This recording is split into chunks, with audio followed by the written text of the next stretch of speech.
हरि ओम नमो नारायण हरि ओम नमो नारायण।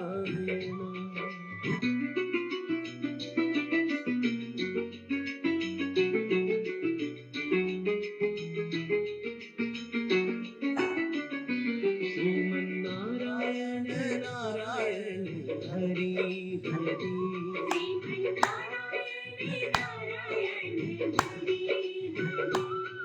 श्रीमन्नारायण नारायण हरि हरि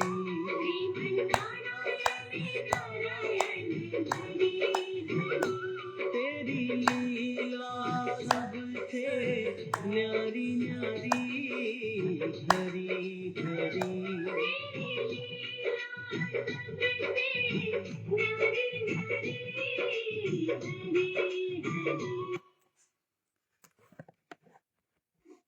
कथा प्रारंभ होते है सुनो वीर हनुमान। कथा हमारी वैकुंठ में आप करो विश्राम। सियावर रामचंद्र पद जय शरणम शंकर हरिओम जय जय सिया राम। मंगल भवन अमंगल हारी द्रवभु दशरथ अजिर बिहारी। दीन दयाल विरद संभारी हरहु नाथ मम संकट भारी। जय सिया राम जय जय सिया राम जय सिया राम जय जय हनुमान। कुंडली राधे जी राधे राधे नारायण हरे। राजा परीक्षित ने पूछा, महायोग संपन्न मुनीश्वर, मैंने सुना है कि यदु श्रोवणी अनिरुद्ध जी ने बाणासुर की पुत्री उखा से विवाह किया। हमारे बड़े भाई साहब मनोहर लाल शर्मा जी, प्रणाम जी, राधे राधे जी। और इस प्रसंग में भगवान श्री कृष्ण और शंकर जी का भी बड़ा घमासान युद्ध हुआ कहते हैं। आप कृपा करके ये वृत्तांत भी हमें सुनाइए। नारायण हरि। मोनू शर्मा जी, राधे राधे राधे राधे। सुखदेव जी कहते हैं, परीक्षित, महात्मा बलि की कथा तो तुम सुन ही चुके हो।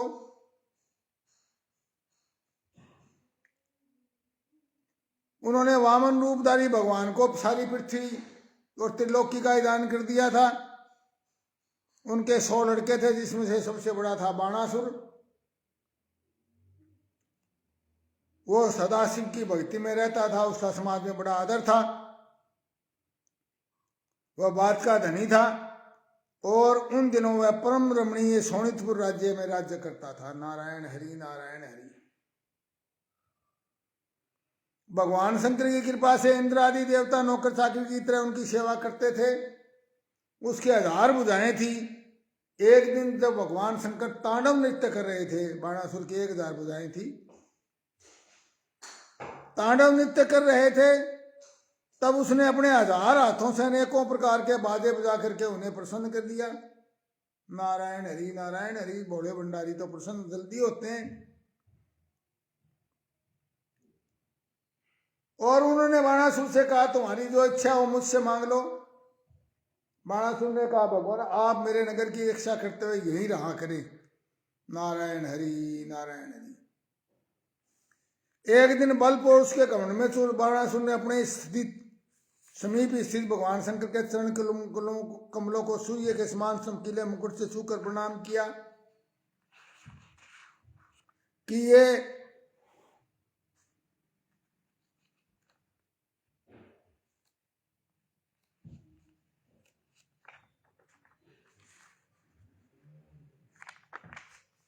और कहा, देवादिदेव आप समस्त राष्ट्र के जगत गुरु और ईश्वर हैं, मैं आपको नमस्कार करता हूं। भगवान आप ने मुझे 1000 भुजाएं दी है, परंतु वह मेरे लिए भारूप हो रही है, क्योंकि मित्रलोकी में आपको छोड़कर मुझे कोई अपनी बराबरी का योद्धा वीर ही नहीं मिलता। नारायण हरि।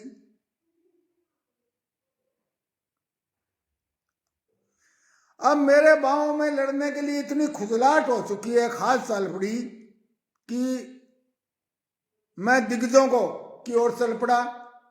वे डर के मारे भाग खड़े हुए मेरे को देख करके। मैंने अपनी बाहों को जोर से बहुत से पहाड़ों को चूर चूर कर दिया बाणासुर की यह प्रार्थना सुनकर भगवान शंकर तनिक क्रोध से बोले, रे मूर्ख, जिस समय तेरी ध्वजा टूट कर गिर जाएगी उस समय मेरे ही समान योद्धा से तेरा युद्ध होगा और वह तेरे युद्ध में तेरा घमंड चूर चूर कर देगा। नारायण हरि नारायण हरि। बाणासुर की बुद्धि बहुत ज्यादा बिगड़ चुकी थी। भगवान शंकर की बात सुनकर उसे बड़ी प्रसन्नता हुई और अपने घर लौट गया। अब वह भगवान शंकर की उस आदेश की प्रतीक्षा करने लगा कि कब उसका वीर्य बलवीर्य का नाश होने वाला है। बाणासुर की एक कन्या थी, उसका नाम था उषा। अभी वह कुमारी ही थी कि एक दिन स्वप्न में आके उसने देखा कि परम सुंदर अनिरुद्ध जी के साथ मेरा समागम हो रहा है। नारायण हरि नारायण हरि। आश्चर्य की ये बात तो ये है कि उसने अनिरुद्ध जी को न तो कभी पहले देखा था और न सुना था। स्वप्न में उसने न देखकर वह बोल उठी, प्यारे तुम कहाँ हो? तो उनकी नींद टूट गई और विवलता के साथ उठ बैठी और देख करके मैं सखियों के बीच में बहुत ही लज्जित हुई। परीक्षित बाणासुर के मंत्री का नाम था कुंभांड। उसकी एक कन्या थी जिसका नाम था चित्रलेखा, और चित्रलेखा उषा की बहुत ही अच्छी सहेली भी थी। चित्रलेखा ने उषा से कौतूहल पूछा, सुंदरी मैं देखती हूँ कि तुम्हारे ने अभी तक किसी ने तुम्हारा पाणी ग्रहण भी नहीं किया है, तुम्हारा विवाह नहीं हुआ, फिर तुम किसे ढूंढ रही हो? उषा ने कहा, सखी मैंने स्वप्न में एक बहुत ही सुंदर नवयुवक को देखा है। उसके शरीर का रंग सांवला सांवला है, भुजाएं लंबी है,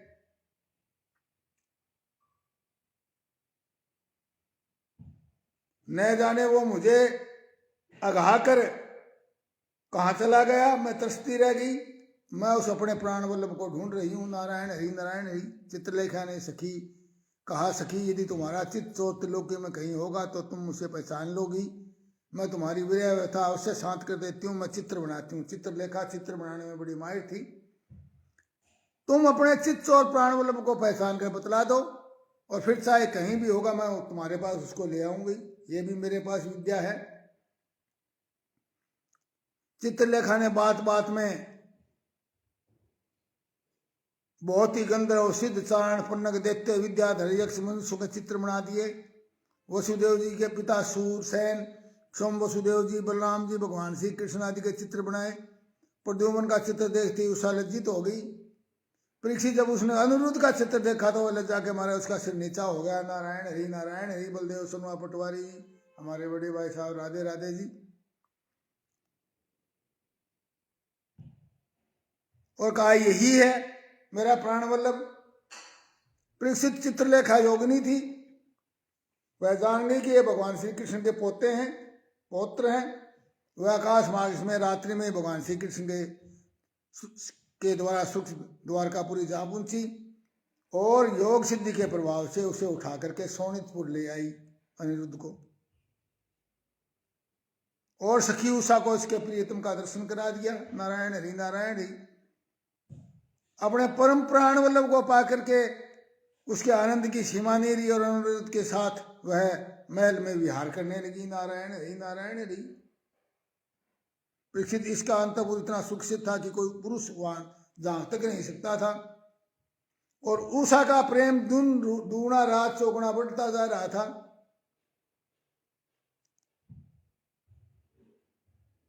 अनिरुद्ध का वो बड़ा सत्कार करती और अपने उसके मन को अपने वश में कर लिया। नारायण हरि नारायण हरि। उसे इस बात का ही पता नहीं लगा कि मुझे यहाँ आए हो कितने दिन हो गए। अनिरुद्ध जी उस कन्या के अंतपुर में छिपे रहकर अपने आप को ही भूल गए और यही याद नहीं रहा कि कितने दिन हो गए मुझे यहाँ। नारायण हरि नारायण हरि। परीक्षित यदु कुमार अनिरुद्ध के सहवास से उषा का कुमारापन नष्ट हो चुका था। उसके शरीर पर ऐसे चिन्ह प्रकट हो गए जो इस बात की सूचना दे रहे थे जिन्हें किसी प्रकार छिपाया नहीं जा सकता था। नारायण हरि नारायण हरि। पहरेदारों ने समझ लिया कि इसका किसी न किसी पुरुष से संबंध अवश्य हो गया है। उन्होंने जाकर बाणासुर से निवेदन किया कि राजन, हम लोग आपकी अविवाहिता राजकुमारी का जैसा रंग ढंग देख रहे हैं वह आपके कुल पर बट्टा लगाने वाला है। नारायण हरि नारायण हरि। हम बहुत पहरा भी देखते हैं, आपके कन्या को बाहर के हम उसे देख भी नहीं सकते, फिर वह कैसे कलंकित हो गई। परीक्षित पहरेदार से समाचार सुन करके कन्या का चरित्र दूषित हो गया। बाणासुर के हृदय में बड़ी पीड़ा हुई। वह झटपट उषा के महल में जा मुकार देखा कि अनिरुद्ध जी वहां बैठे हुए हैं। प्रिय परीक्षित, अनिरुद्ध जी स्वयं कामा अवतार प्रद्युम्न के पुत्र थे और उन जैसा कोई सुंदर था नहीं। अनिरुद्ध जी सब प्रकार से सज धज कर बैठी हुई अपनी प्रियतमा उषा के साथ पासे खेल रहे थे। बाणासुर विस्मित हो गया। अनिरुद्ध ने देखा कि बाणासुर बहुत सी आक्रमणकारी शस्त्र शास्त्रों से सुसज्जित वीर सैनिकों के साथ महल में घुस आया है और तब वे उन्हें धराशायी कर देने के लिए लोहे का एक भयंकर परिधि लेकर डट गए, मानो स्वयं कालदंड लेकर के, और मृत्यु यानी यम खड़ा हो। बाणासुर के साथ आए सैनिकों को पकड़ने के लिए जो ही उनकी ओर झपटते हुए मार कर गिराते जाते, ठीक वैसे ही जैसे सूरों का दल का नायक कुत्तों को मार डाले। जब बलि बाणासुर ने देखा कि मेरी सेना का संहार हो गया, तब वह क्रोध में तिलमिला उठा और उसे नाग फांस में बांध लिया। जब उस सेना ने सुना कि उसके प्रियतम को बांध लिया गया तो अत्यंत शोक और विषाद से विवल हो गई और रोने लगी। सुखदेव जी कहते हैं, परीक्षित प्रसाद के 4 महीने बीत गए, नारायण हरि नारायण हरि, परंतु अनिरुद्ध का कहीं पता नहीं चला। उनके घर के लोग इस घटना से बहुत शोकाकुल हो रहे थे। एक दिन नारद जी ने आकर अनिरुद्ध का सोनितपुर जाना और वहां बाणासुर के सैनिकों को हराना और फिर नागपाश से बन जाना, सारा समाचार सुनाया। तब श्री कृष्ण को ही अपना आराध्य देव मानने वाले यदुवंशियों ने सोनितपुर के ऊपर चढ़ाई कर दी। नारायण हरि नारायण हरि। श्री कृष्ण और बलराम जी के साथ प्रद्युम्न, सात्यकी, गद्द, सांब, सारण, नंद, उपनंद और भद्रादि 12 सोनी सेना के साथ व्यू बनाकर चारों से बाणासुर की राजधानी सोनितपुर को घेर लिया। नारायण हरि नारायण हरि। जब बाणासुर ने देखा तो वह भी अपनी 12 सोनी सेना लेकर नगर से बाहर निकल पड़ा। बाणासुर की ओर से साक्षात भगवान शंकर वृषभराज नंदी पर सवार होकर अपने पुत्र कार्तिकेय और गणों के साथ रणभूमि में पधारे। उन्होंने भगवान श्री कृष्ण और बलराम जी से युद्ध किया। वो इतना भयंकर और अद्भुत युद्ध था कि सबके रोंगटे खड़े हो जाते थे। भगवान श्री कृष्ण जी से शंकर जी का, प्रद्युम्न से स्वामी कार्तिकेय का युद्ध हुआ। बलराम जी से कुंभांड और कुंभकर्ण का युद्ध हुआ। बाणासुर के पुत्र के साथ सांब और सोम बाणासुर के साथ सात्यकी भिड़ गए। ब्रह्मा आदि देवता, बड़े बड़े ऋषि मुनि से चाण गंधर्व अप्सराएं युद्ध देखने के लिए आ गई। भगवान श्री कृष्ण ने अपने सारंग धनुष के तीखी नोक वाले बाणों से शंकर जी के अनुचरों भूत, प्रेत, प्रमथ, गुह्यक, डाकनी, यातुदान, बेताल, विनायक, प्रेतगण, मातृगण, पिशाच, कुष्मांड और ब्रह्म राक्षसों को मार मार कर खदेड़ दिया। कपिल शौनक जी राधे राधे। पिनाक पाणी शंकर जी ने भगवान श्री कृष्ण पर भांति भांति के अस्त्र शस्त्रों का प्रयोग किया, परंतु भगवान श्री कृष्ण ने बिना किसी विषय के उन्हें विरोधी शस्त्र शास्त्रों से शांत कर दिया। भगवान श्री कृष्ण ने ब्रह्मास्त्र की शांति के लिए ब्रह्मास्त्र का, वायव्य शास्त्र अस्त्र के लिए पार्वतास्त्र का और आग्नेय अस्त्र के लिए पर्जन्य यानी बादलों वर्षा वाला अस्त्र और पशुपत अस्त्र के लिए नारायण अस्त्र का प्रयोग किया। नारायण हरि नारायण। इसके बाद भगवान श्री कृष्ण ने जृंभणास्त्र से, जिससे मनुष्य को जमाई आने लगती है, नींद आने लगती है, जमाई उबासी, महादेव जी को मोहित कर दिया। वे युद्ध से विरत होकर के जमाई लेने लगे। नारायण हरि नारायण हरि। उबासियों का दौर शुरू हो गया। तब भगवान श्री कृष्ण ने शंकर से छुट्टी पाकर तलवार, गदा और बाणों से बाणासुर की सेना का संहार करने लगे। इधर प्रद्युम्न ने बाणों की बौछार से स्वामी कार्तिक को घायल कर दिया और उसकी अंग भंग से अंग से रक्त की धारा बह चली, जिसे वे रणभूमि छोड़कर अपने वाहन मयूर द्वारा भाग निकले। बलराम जी ने अपने मूसल की चोट से कुंभांड और कुंभकर्ण को घायल कर दिया। वे रणभूमि में गिर पड़े। इस प्रकार अपने सेनापतियों का हताहत देख करके बाणासुर की सारी सेना तितर-बितर हो गई। जब रथ पर सवार बाणासुर ने देखा कि श्री कृष्ण आदि के प्रहार से हमारी सेना तितर-बितर और तहस नहस हो रही है, तब उसे बड़ा क्रोध आया।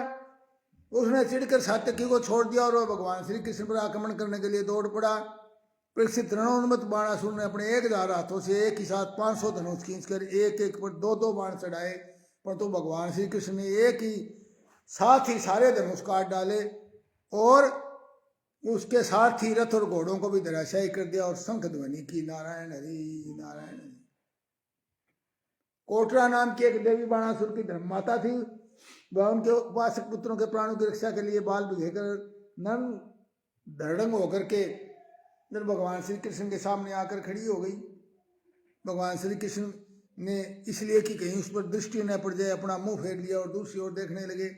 तब तक बाणासुर धनुष कट जाने और रथिन होने के कारण अपने नगर में चला गया। इधर जब भगवान शंकर के भूतगण उधर उधर भाग गए, उनका छोड़ा हुआ 3 सिर और 3 पैर वाला जोर 10 दिशाओं को जलाता हुआ भगवान श्री कृष्ण की ओर दौड़ा। भगवान श्री कृष्ण ने अपनी ओर आता देखकर उस मुकाबला करने के लिए अपना जोर छोड़ा। जब वैष्णव और माहेश्वर दोनों जोर आपस में लड़ने लगे, अंत में वैष्णव जोर के तेज से माहेश्वर जोर पीड़ित होकर चिल्लाने लगा। जोर ने कहा, प्रभु आपकी शक्ति अनंत है, मैं आपकी शरण ग्रहण करता हूं। प्रभु आप अपनी लीला से ही अनेक रूप धारण करते हैं। जब भगवान श्री कृष्ण ने कहा, त्रिशिरा मैं तुम पर प्रसन्न हूं, अब तुम मेरे जोर से निर्भय हो जाओ। संसार में कोई भी हम दोनों के संवाद का स्मरण करेगा, तुमसे उसे कोई भय नहीं रहेगा। नारायण हरि नारायण हरि। त्रिशिरा यानी त्रिताप, देह देह भौतिक ताप, आध्यात्मिक आदि देह और आदि भौतिक जो ताप होते हैं वही त्रिशिरा है। तो जो हम दोनों के संवाद को सुनेगा उसको वो त्रिताप सताएंगे नहीं। नारायण हरि नारायण हरि। बोलो भगवान कृष्ण चंद्र की जय, बांके बिहारी लाल की जय। नारायण हरि नारायण हरि। भगवान श्री कृष्ण के इस प्रकार कहने पर महेश्वर जोर उन्हें प्रणाम करके चला गया। तब तक बाणासुर रथ पर सवार होकर भगवान श्री कृष्ण युद्ध करने के लिए फिर आ पहुंचा। उसने अपने 1000 हाथों में तरह तरह के हथियार ले रखे थे। जब भगवान श्री कृष्ण ने देखा कि बाणासुर ने तो बाणों की झड़ी लगा दी है, तब वो अपने छुरे के समान तीखी धार वाले चक्र से उसकी भुजाएं काटने लगे। और जब भगवान शंकर ने देखा कि बाणासुर की भुजाएं कट रही है, तो वे चक्रधारी भगवान श्री कृष्ण के पास आए और स्तुति करने लगे। भगवान शंकर ने कहा, प्रभु आप वेद मंत्रों में छिपे हुए परम ज्योति ब्रह्म हैं, आप सजातीय विजातीय और स्वगत वेद से रहित हैं। प्रभु आप समस्त प्राणियों के आत्मा प्रियतम ईश्वर हैं। यह बाणासुर मेरा परम प्रिय कृपा पात्र और सेवक है, मैंने इसे अभय दान दिया है। प्रभु जिस प्रकार इसके परदादा दैत्यराज प्रहलाद पर आपकी कृपा प्रसाद है, वैसे ही कृपा प्रसाद आप इस पर भी करें। भगवान श्री कृष्ण के भगवान आपकी बात मानकर जैसा आप चाहते मैं इसे निर्भय कर देता हूं। इसके पहले संबंध में जैसा निश्चय किया था, मैंने इसकी भुजाएं काटकर उसी का अनुमोदन किया है। इसकी 1000 भुजाएं मैंने इसीलिए काटी हैं कि इसका घमंड दूर करना। मैं जानता हूं कि बाणासुर दैत्यराज बलि का पुत्र है, इसलिए मैं इसका वध नहीं कर सकता, क्योंकि मैंने प्रहलाद को वर दे दिया कि तुम्हारे वंश में पैदा होने वाले किसी भी दैत्य का मैं वध नहीं करूंगा। नारायण हरि नारायण।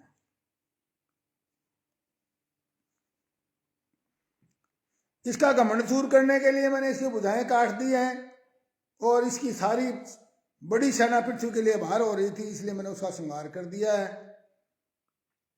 अब इसकी 4 भुजाएं बच रही हैं, ये अजर और अमर बनी रहेगी। नारायण हरि नारायण हरि। और ये बाणासुर आपके पार्षदों में मुख्य होगा। अब इसको किसी प्रकार का भय नहीं है। इस प्रकार अभय दान प्राप्त करके बाणासुर ने उसके पास आकर धरती में माथा टेका, प्रणाम किया। अनिरुद्ध जी को अपनी पुत्री उषा के साथ रथ पर बैठा कर भगवान के साथ ले आया। इसके बाद भगवान श्री कृष्ण जी ने महादेव जी की सम्मति से वस्त्रालंकार विभूषित उषा और अनिरुद्ध जी को एक अक्षोणी सेना के साथ आगे करके और द्वारका के लिए प्रस्थान किया। उधर द्वारका में भगवान श्री कृष्ण आदि के शुभ आगमन का समाचार सुनकर उनका बहुत स्वागत हुआ। इस प्रकार भगवान ने राजधानी में पुनः प्रवेश किया। परीक्षित जो पुरुष श्री शंकर जी के साथ भगवान श्री कृष्ण का युद्ध और उनकी विजय की कथा प्रातः काल उठकर स्मरण करता है, उसकी पराजय कभी नहीं होती। नारायण नारायण हरि। जिसके सिर ऊपर तुम स्वामी हो, दुख कैसे पाए। नारायण हरि नारायण। उसकी हार हो ही नहीं सकती। जो भगवान श्री कृष्ण के शरण में है, वो इन कथा को जो सुनता है, इस कथा को, भगवान कहते हैं, सुखदेव जी कहते हैं, प्रिय परीक्षित, एक दिन सांब, प्रद्युम्न, चारु वाहन और गद आदि दूसरी राजकुमार घूमने के लिए वन में गए। वहां पर उन्हें प्यास लगी, कुएं के पास गए तो उसमें जल था नहीं। बड़ा विचित्र जीव दिख पड़ा। वह जीव पर्वत के समान आकाश का एक गिरगिट था। उसे देख करके आश्चर्य की सीमा नहीं। उसका हृदय करुणा से भराया। वे उसे बाहर निकालने का प्रयत्न उनका हृदय करुणा से भराया और वे उसे बाहर निकालने का प्रयत्न करने लगे, परंतु जब वे राजकुमार उस गिरे हुए गिरगिट को चमड़े और सूत की रस्सी में बांधकर बाहर नहीं निकाल सके तो भगवान श्री कृष्ण जी के पास जाकर के निवेदन किया। भगवान कमल नयन श्री कृष्ण उस कुएं पर आए। उन्हें देखकर उन्होंने बाएं हाथ से खेल खेल में अनायास उसको बाहर निकाल दिया। भगवान श्री कृष्ण के कर कमलों का स्पर्श होते ही उसका गिरगिट रूप जाता रहा और वह एक स्वर्गीय देवता के रूप में परिणित हो गया।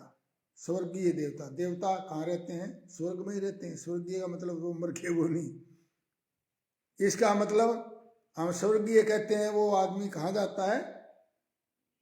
मरता नहीं है, वो स्वर्गीय स्वर्गीय हो जाता है, वो स्वर्ग में रहने लगता है। तो इसलिए कहते हैं उसका स्वर्गवास हो गया, स्वर्ग में वास करने लगा। नारायण हरि नारायण हरि। तो स्वर्गीय देवता के रूप में परिणित हो गया। अब उसके शरीर का रंग तपाए हुए सोने के समान चमक रहा था। उसके शरीर पर अद्भुत वस्त्र, आभूषण और पुष्पों के हार शोभा पा रहे थे। यद्यपि भगवान जानते थे कि इस दिव्य पुरुष को गिरगिट योनि क्यों मिली, फिर भी वह भगवान ने उसे पूछा, महाभाग, लोगों को बताने के लिए पूछा कि तुम अवश्य कोई श्रेष्ठ देवता हो, तुम्हें इस योनि में क्यों आना पड़ा, आप बताइए। सुखदेव जी कहते हैं, पृथ्वी जब अनंत बुद्धि भगवान ने राजा नृग से, क्योंकि वे इस रूप में प्रकट हुए थे, इस प्रकार पूछा, तब राजा नृग ने कहा, प्रभु मैं महाराजा ईक्ष्वाकु का पुत्र राजा नृग हूं। आपके सामने दानियों की गिनती होगी तब उसमें मेरा नाम भी अवश्य आपके कानों में पड़ा होगा।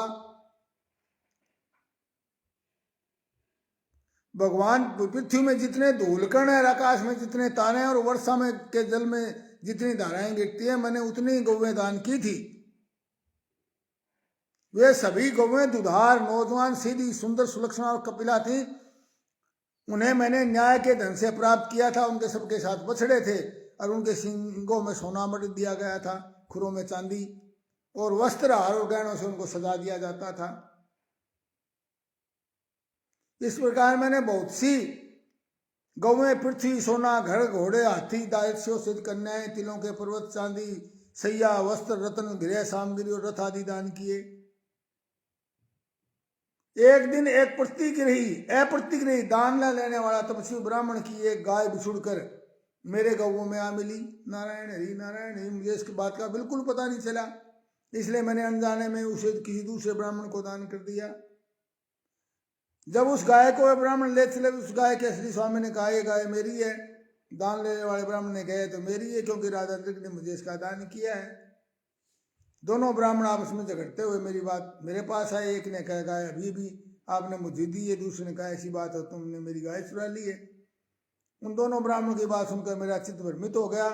मैंने धर्म संकट में पड़कर उन दोनों को बड़ी अनुनय की और कहा, ये कि मैं बदले में 1 लाख उत्तम गौवें दूंगा, आप लोग मुझे गाय दे दे, मैं आप लोगों का सेवक हूं। और अब अनजाने में अपराध बन गया है। राजन, मैं इसके बदले में कुछ नहीं लूंगा, यह कहकर गाय का स्वामी चला गया। तुम इसके बदले में 1 लाख नहीं 10,000 गौवें और भी दो, 1 लाख से ऊपर, तो भी मैं देने का नहीं। नारायण हरि नारायण। इस प्रकार कह करके दूसरा ब्राह्मण भी चला गया। देवादिदेव जगदीश्वर, इसके आयु समाप्त होने पर यमराज के दूत आए और मुझे यमपुरी ले गए। यमराज ने मुझसे पूछा, तुम अपने पाप का फल पहले भोगना चाहते हो या पुण्य का? तब मैंने कहा, देव, पहले मैं अपने पाप का फल भोगना चाहता हूं। उसी क्षण यमराज ने कहा, तुम गिर जाओ। मैं वहां से गिरा और गिरने के कारण गिरगिट हो गया। नारायण हरि नारायण। हे प्रभु, मैं ब्राह्मणों का सेवक, उदार दानी, आपका भगत था। आपकी मेरी उत्कट अभिलाषा थी कि किसी प्रकार आपके दर्शन हो जाएं। इस प्रकार आपकी कृपा से मेरे पूर्व जन्म की जो स्मृति वो नष्ट नहीं हुई। आज साक्षात मेरे नेत्रों के सामने कैसे आ गए, क्योंकि मैं तो अनेक प्रकार के व्यसनों दुखद कर्मों में फंसकर अंधा हो रहा था। आपका दर्शन तो तब होता है जब संसार के चक्कर से छुटकारा मिलने का समय आता है। नारायण हरि नारायण हरि। अब देखिए ये भी सूत्र है, भगवान के दर्शन जब होते हैं जब संसार के चक्कर से छूटने का समय आता है, उसमें भगवान के दर्शन होते हैं साक्षात। नारायण हरि नारायण। ये मोक्ष का प्रतीक है। श्री कृष्ण, मैं अब देवताओं के लोक में जाता हूं, आप मुझे आज्ञा दीजिए। राजा नंद ने इस प्रकार कहकर भगवान की परिक्रमा की और अपने मुकुट से उनके चरणों का स्पर्श करके प्रणाम किया। देखते ही देखते श्रेष्ठ विमान पर सवार होकर के राजा नंद के चले जाने पर ब्राह्मणों के परम प्रेमी भगवान देवकी नंदन भगवान श्री कृष्ण सत्यों को शिक्षा देने के लिए वहां उपस्थित लोगों से कहा, जो लोग अग्नि के समान तेजस्वी हैं वे भी ब्राह्मणों का थोड़े से थोड़ा धन हड़प कर भी नहीं पचा सकते। भगवान कह रहे हैं जो लोग अग्नि के समान तेजस्वी हैं वे भी ब्राह्मणों का थोड़े से थोड़ा धन हड़प कर नहीं पचा सकते। सदाशिव कौशिक सिंह। नारायण हरि नारायण हरि। तो राजा तो क्या पचा सकते हैं, तेजस्वी लोग नहीं पचा सकते, राजा की तो बस की बात नहीं। मैं हलाल विष को विष नहीं मानता क्योंकि उसकी चिकित्सा होती है, परंतु ब्राह्मणों का धन ही परम विष है। उसको पचा लेने के लिए पृथ्वी में कोई औषधि और कोई उपाय नहीं है। नारायण हरि नारायण हरि।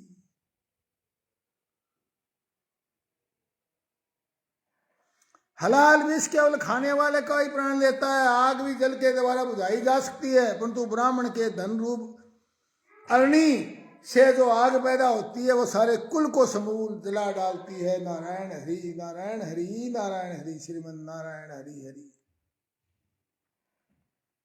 ब्राह्मण का धन यदि उसकी पूरी पूरी सम्मति लिए बिना भोगा जाए तब तो वह भोगने वाले उसके लड़के और पोते 3 पीढ़ियों को ही चौपट करता है। यदि उसकी सम्मति से लिए बिना भोगा जाए, उसकी सलाह लिए बिना उसका धन भोगा जाए तो 3 पीढ़ियों को चौपट कर देता है। परंतु यदि बलपूर्वक हट करके उसका उपयोग किया जाए तो वह पूर्व पुरुषों की 10 पीढ़ियां और आगे की भी 10 पीढ़ियों को नष्ट कर देता है। नारायण हरि। अपनी पिछली 10 पीढ़ियों को भी नरक में डाल देता है और आगे आने वाली 10 पीढ़ियों को तो डाल ही देता है, जो धक्के से हटता है। जो मूर्ख राजा अपनी राजलक्ष्मी के घमंड में होकर ब्राह्मणों का धन होना चाहते हैं वो जानबूझ कर नरक में जाने का रास्ता साफ कर रहे हैं। जिन उदार हृदय बहुकुटुंबी ब्राह्मणों की वृत्ति छीन ली जाती है, यानी वृत्ति का मतलब उनकी नौकरी गुजारा करने का तरीका, उनके रोने पर उनके आंसू की बूंद से धरती के जितने धूलिकण बीतते हैं उतने वर्षों तक ब्राह्मण के स्वत्व को छीनने वाले उच्छृंखल राजा और उसके वंश को भी कुंभी बाघ नरक में दुख भोगना पड़ता है। हाय बुरी गरीब की लोहा भस्म हो जाए। नारायण हरि नारायण हरि। जो मनुष्य अपने या दूसरों की दी हुई ब्राह्मणों की वृत्ति और जीविका के साधन छीन लेते हैं वे 60,000 वर्ष तक विष्ठा के कीड़े होते हैं। मैं तो इसलिए मैं यही चाहता हूं कि ब्राह्मणों का धन कभी भूल से भी मेरे कोष में ना आए। भगवान की कहते हैं स्वयं प्रद्युमन जोशीला पॉलिटिकल जी। राधे राधे। जय श्री श्याम। उनसे छीनने की तो बात अलग रही, वे इस जन्म में अल्पायु शत्रुओं से पराजित और राज्य भ्रष्ट हो जाते हैं और मृत्यु के बाद वे दूसरों को कष्ट देने वाले सांप बनते हैं। सांप बनते हैं वो फिर दूसरों को कष्ट देने वाले। इसलिए हे मेरे आत्मियों, यदि ब्राह्मण अपराध करे तो भी उससे द्वेष मत करो। वह मार ही क्यों न बैठे, बहुत सी गालियां श्राप भी क्यों न दे, उसे तुम लोग सदा नमस्कार करो। जिस प्रकार मैं बड़ी सावधानी से तीनों समय ब्राह्मणों को प्रणाम करता हूं वैसे तुम लोग भी किया करो। जो मेरी इस आज्ञा का उल्लंघन करेगा उसे मैं क्षमा नहीं करूंगा, ये भगवान कह रहे हैं। उसे दंड दूंगा। और यदि ब्राह्मण के धन का अपहरण हो जाए तो वह अपहृत धन उस अपहरण करने वाले को अनजान में उसके द्वारा किया गया अपराध हो तो भी अधः पतन के गड्ढे में डाल देता है। नारायण हरि नारायण हरि। और जैसे ब्राह्मण की गाय ने अनजाने में ही उसे लेने वाला राजा नृक को नरक में डाल दिया था, अनजाने में ही गाय आ गई थी, परंतु फिर भी राजा नृक को और जो है ना गिरगिट बनना पड़ा। परीक्षित समस्त लोगों को पवित्र करने वाले भगवान श्री कृष्ण द्वारका वासियों को इस प्रकार उपदेश देकर अपने महल में चले गए। कथा समाप्त होत है, सुनो वीर हनुमान, कथा हमारी वैकुंठ में आप करो विश्राम, सियावर रामचंद्र पद जय शरणम। शंकर हरिओम जय जय सिया राम, मंगल भवन अमंगल हारी, द्रव दशरथ अजिर बिहारी, दीन दयाल विरद संभारी, हरहु नाथ मम संकट भारी। जय सिया राम जय जय सिया राम, जय सिया राम जय जय हनुमान। बांके बिहारी लाल की जय, कृष्ण कन्हैया लाल की जय, नंद के गोपाल की जय। नारायण हरि नारायण हरि, नारायण हरि नारायण हरि, नारायण हरि।